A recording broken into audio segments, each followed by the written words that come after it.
Oh, bears are out here wondering. Oh, the bear me. I'd rather be in the woods with a bear than a man. Would you now?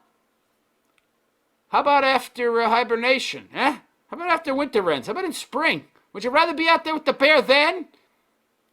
All his skin folds sagging because the bear's been underground for 6 months, feeding off his own fat stores, and he's starving. The first thing he sees is you, lady. What does he think? Free lunch! Free lunch! Oh, yeah! How many guys out there are running around eating women? Not too many. I mean, maybe some of Ted Bundy, but did he even eat the women? No, I mean, he gnawed on them sometimes, right? I mean, I went to that one sorority house, and some of them chicks had teeth marks on them, but he didn't eat them. I'd rather be eaten by a bear than alone in the woods with a man. Would you now? Yeah. You know what a bear can do to you? I don't know how much worse a man can do. I mean, that man would have to be a rare exception. Did these ladies understand that the only men that would mess them up in the same way that a bear would are like not even 1%? Because the top 1% of most violent men are all in prison. Because they're the top 1% most violent men that make the other 99% of us look bad. Because, women are all collectivists and they think, if one man is bad, they're all bad. Does that rule apply to women too? No. That would say something ill of me. We can't have that. But I want to say something ill of men because I want to come across as a victim of men. So, how many men are actually going to do to you what a bear would do? I don't think too many. Are serial killers common? There's not all that many running around. I mean, not in regards to the, size of the population. So what are the odds you're going to end up with some nutjob, wackadoo, cannibal dude in the middle of the woods? And what are the odds that he feels peckish at that moment and has the cutlery on him to eat you?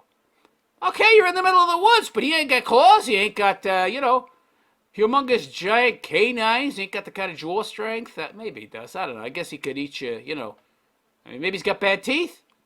A lot of people have bad teeth these days. Is he going to be ripping huge chunks off your thighs? And you're going to be fighting back all that time. It could make it difficult. And if he doesn't have the tools, I guess you could smash your head in with a rock and then, chew on you for a while. Not too efficient, though.